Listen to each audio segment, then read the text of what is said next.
I think that the number one thing is you have to have a very clear vision, a very clear goal of where you want to go, because only then you will get there. You can have the best airplane or the best ship in the world, but if the captain doesn't know where to go, he will just drift around. If the pilot does not know where to go, he will just drift around with his plane. So I think the key thing is that we know where we're going, and that you're very passionate about that, that you see it always in front of you, the goal. To thrive in whatever you do, please understand your terrain. Know what your target is. Don't guess it. Be as clued up as the next man, because that's your petrol. That's your fuel to get you moving. If you don't know where you're going, what your targets are, you're never going to get there. Period. And the other thing that's important is that you got to shoot for the top. You got to go and really have big goals and think big, because then you're going to get big. Then you're going to go and achieve big things. That is the most important thing. You know, we don't achieve big things by accident.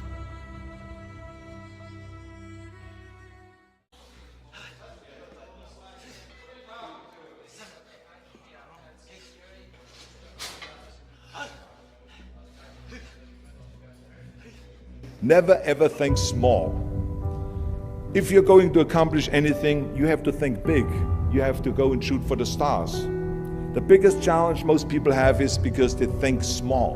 And the reason why people think small and why they choose small little goals is because they're afraid to fail. They know that if you shoot for a big goal, then the chances of failing are very high. And they're afraid of failing. It's one of the most common things why people are frozen and why they can't make a move in life, because they're scared of failing. I say to myself, hey, I'm not worried about failing, because that's part of life.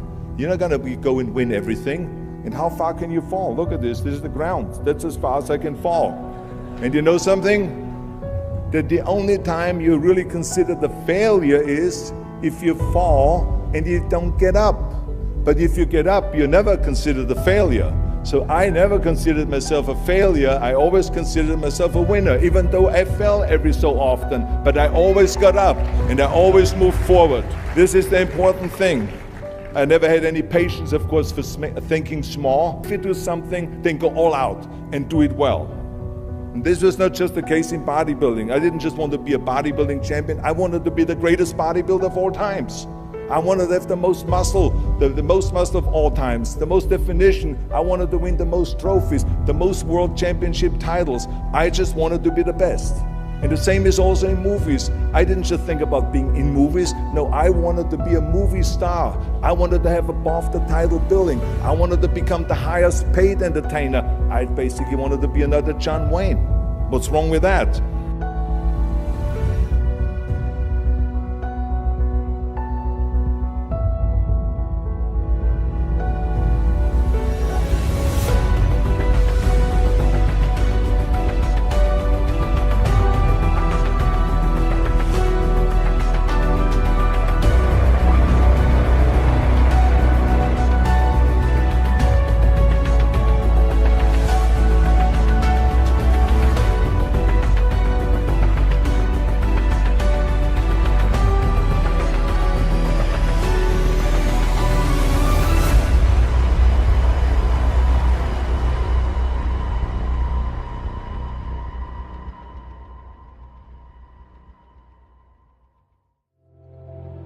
Wherever I go, people ask me all the time, what is the secret to success?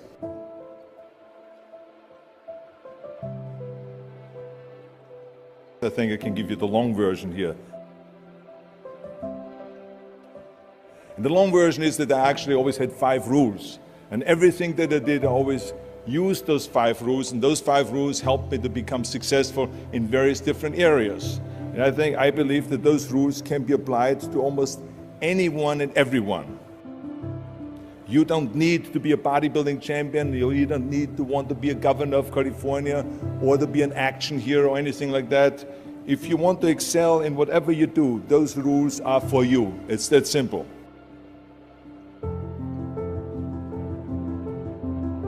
I think that we all here like to be successful and we are driven. So that's why those rules apply to you.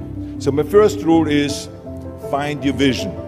and follow it. You see, I think it's the most important thing that we have a very clear vision of where we go, a goal, where do we go? Because you can have the best ship in the world, you can have the best cruise liner, but if the captain does not know where to go, that ship will drift around the world and out there at sea and will never end up anywhere. And this is exactly the way it is in real life. If you don't have a goal, if you don't have a vision, you just drift around and you're not going to be happy.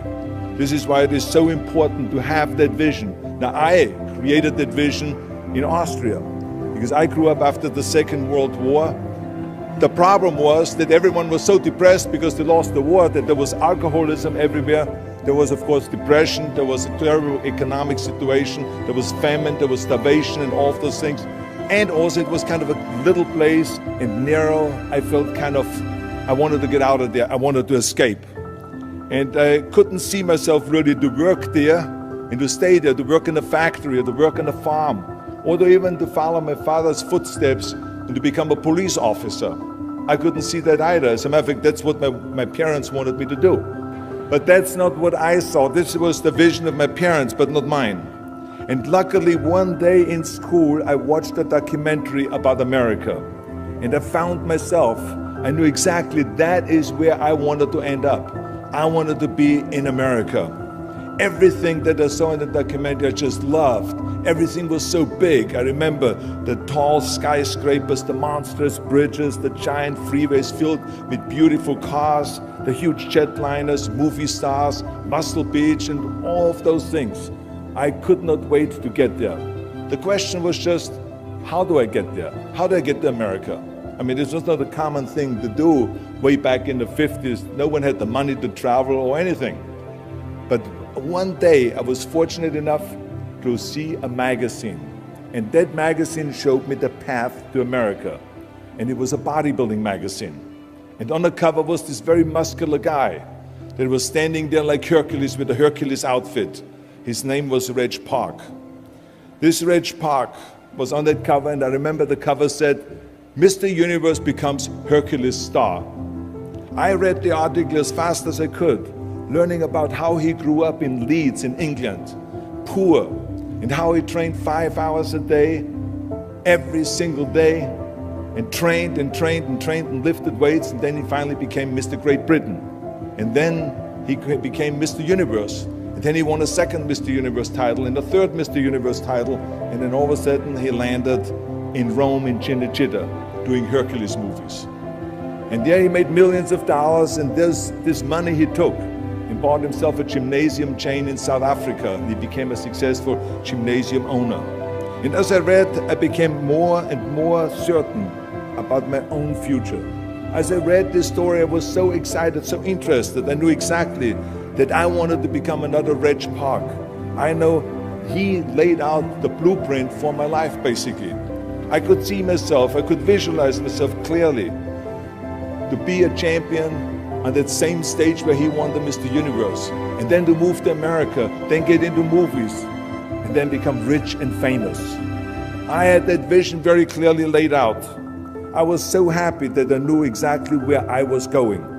From that moment on, everything that I did, no matter how hard I had to work or how much I had to struggle, it didn't matter. It was a wonderful joyride because I knew what the purpose was and I found my passion. The simple truth is, if you don't have a vision, if you don't have a goal, if you don't see your future laid out in front of you, you're just floating around without a purpose. And I think that the numbers speak for themselves. This is why so many people around the world are unhappy with their jobs. I mean, in America, 74% of the people hate their job and would like to change jobs. But think about that. That means that only a quarter of the Americans love their life's work. I mean, that is a very depressing statistic. I always smiled when I worked, no matter how hard I worked. I always had a great time, no matter what I did. It didn't matter if it was in bodybuilding, or if it was in the movies, or if it was as governor. I remember in the pumping iron days, people ask me in the gym all the time, why are you smiling all the time? Why are you so happy? You have to lift 50 tons of weights. You have to train 5 hours a day. I mean, I look at the other bodybuilders' faces and lifters' faces, and they look kind of depressing. They look sour. They're miserable that they have to lift weights. You don't look miserable, you look happy. And I tell them always, I say, I smile because I know exactly that every rep that I do, that every set that I do, every weight that I lift, I get one step closer to turning that vision of mine into reality and becoming that Mr. Universe. I could not wait to lift another 500 pounds in the squats. I could not wait to do another 1,000 sit-ups. I could not wait to do bench press, more bench press and more curls until I couldn't move my arms anymore. Because I knew that every rep got me closer to standing on that stage as a champion. As a matter of fact, when I lifted weights, I didn't really feel like I was lifting weights. I felt like I was lifting a trophy over my head each time I lifted. And to have all those bodybuilders around me and thousands of people screaming. And I tell you that this vision didn't just help me in bodybuilding, it helped me with everything, like I said. I remember in the movie business, there was many times stunts that I had to do where I got hurt, where I was in pain, in agony, and had to do it over and over again. I remember one incident specifically on Conan the Barbarian. There I was crawling on all four, on rocks, over rocks and gravel, holding my sword right in front of me. And as I was crawling, the camera followed me, and it was around 30 feet that I crawl on those rocks and this gravel. And eventually, after 10 takes, my elbows, my knees started bleeding and hurting. And the director came to me sheepishly and said to me, he says, do you mind if we do another take? I need a close-up of you. And I said to him, no, I don't mind at all. I said, go and do as many takes as you want. He says, no, I don't want to do that because I know you're in pain, you're bleeding. I said, no, I don't feel any pain. I said, the only thing I see is the finished scene. Whatever it takes to get you to try harder, read more, set your goals, and go for it. Here's the next attitude disease. Overcaution. Some people never will have much. They're too cautious. Now, you can also be too reckless, but you can also be too cautious. This is called the timid approach to life. And my caution was always the risk. Risk used to drive me right up the wall.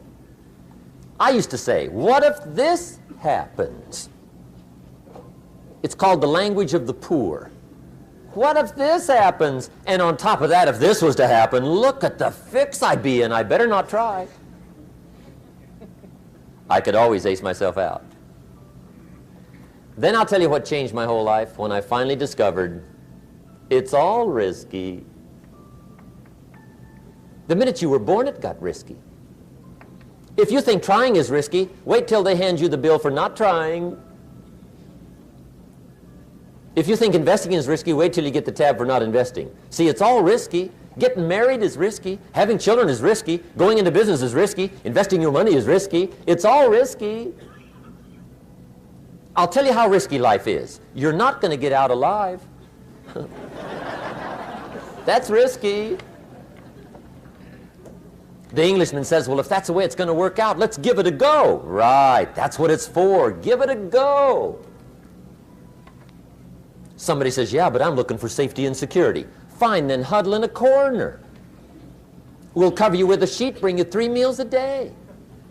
And we'll protect you, feed you, look after you, care for you. We won't let anything happen to you, and you'll probably live to be 100. The guy said, well, yeah, I'd live to be 100. But what a way to live. Right. What a way to live, safe and secure. Don't ask for security. Ask for adventure. Better to live 30 years full of adventure than 100 years safe in the corner. And see, it's not important how long you live. What's important is how you live. Here's the next attitude disease. We're almost through with this motley list. In fact, we're almost through. Hang on. The next one is pessimism. Pessimism, the deadly disease of always looking on the bad side, the problem side, the difficult side, checking all the reasons why it can't be done. The poor pessimist leads an ugly life. He doesn't try to figure out what's right. He tries to figure out what's wrong. He doesn't look for virtue. He looks for faults. And when he finds them, he's delighted. How ugly. This is the poor guy who looks through the window, doesn't see the sunset. He sees the specks on the window.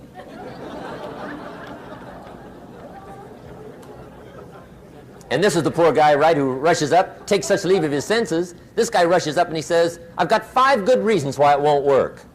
He's so dumb he doesn't know all he needs 1. He's got 5.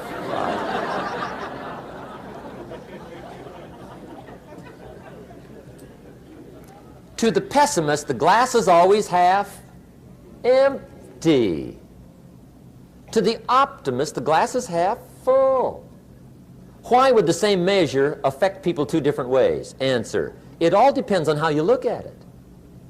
Our lives are mostly affected by the way we think things are, not the way they are. The way we think they are affects us most. There's a subject we don't have time to get into tonight called better thinking habits. One of the major things Shove taught me when I met him, he said, poor thinking habits keeps most people poor. Not poor working habits. Most people work hard, but they don't think hard. And Shove taught me that the mind is like a factory, a mental factory. And whatever you think about all day long pours ingredients into this mental factory. And that's what builds the economic, social, financial fabric of your life. He quoted me a Bible phrase that says, as you think, so you become. How awesome. When he talked about poor thinking habits, he had me. I used to start the day reading the morning newspaper. I mean, you can believe that or not. I'd get a cup of coffee and read the paper. I'd load up on wars and riots and murders and stabbings and killings and bank robberies and muggings and car wrecks and tragedies. I'd even read the back pages. I seem to like that stuff for some weird reason. I'd load up on all that, and then I'd start the day. You can imagine the kind of days I used to have. You walk around on your financial knees. They call you economic peewee.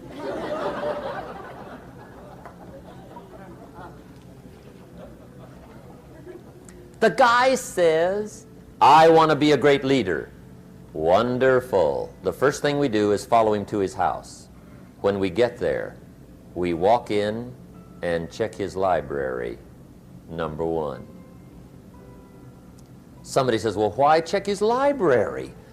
The reason is because what a man reads pours massive ingredients into his mental factory, and the fabric of his life is built from those ingredients.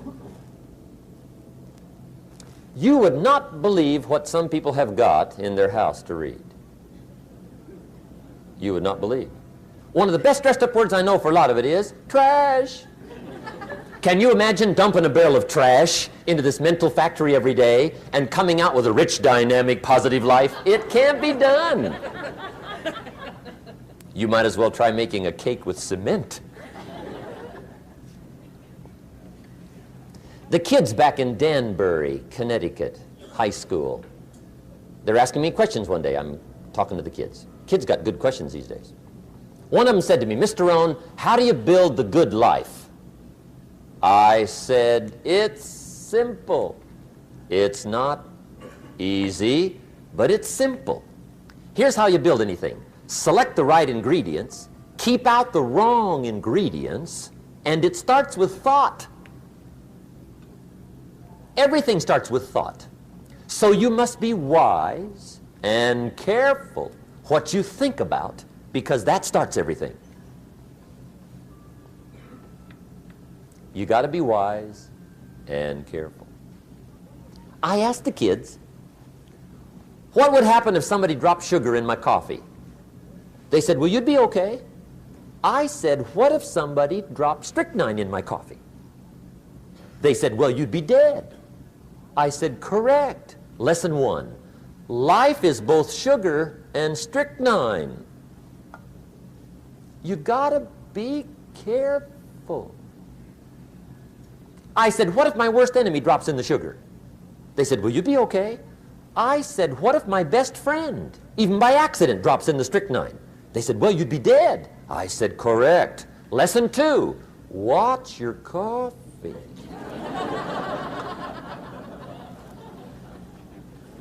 You got to be careful. See, it doesn't matter who hands you the bad stuff. It doesn't matter where you get the bad stuff. It'll still do its damage on your bank account, wherever you get it. Mr. Schoaf gave me one of the greatest phrases when I first met him when he said, Jim, every day stand guard at the door of your mind. How important. Stand guard at the door of your mind. And you decide what goes into your mental factory. Don't let anybody just dump anything they want to in your mental factory, because you've got to live with the results. Okay, here's the last disease, and we're through with this list. In fact, we're almost through. Hang on. The last subject is very brief. The last disease, but this one is deadly. Engage in this one, indulge in it even slightly, and you might as well forget the future, because it's going to forget you. Complaining, crying, whining, griping, a Bible word called murmuring. See, that'll ace your future. Spend 5 minutes complaining, and you have wasted 5. And you may have begun what's known as economic cancer of the bone. Surely they will soon haul you off into a financial desert and there let you choke on the dust of your own regret. I hope I said that well, so you won't forget. It's a deadly disease. If you don't think it's bad, ask the children of Israel of Old Testament fame. Typical of us all, their story just happened to get in the book. Story says, children of Israel were slaves. God performed a series of dazzling miracles and got them out. And now they're heading for the promised land. Remember the story? Heading for the promised land. Tragedy of the story, they never got there. Reason.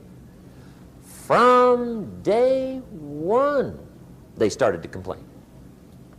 They griped about the water. They griped about the weather. They whined and cried and griped about the food. They griped about the leadership. They whined and cried because it was too far, too cold, too hot, too difficult, too miserable. I mean, they whined and cried for years. Finally, God said, I've had it, trip canceled. Or something like that. The story says they died in the desert, never got to the promised land. Which I think means 2 things. Indulge in this long enough, you get your future canceled. And I guess it also means even God himself can only take so much.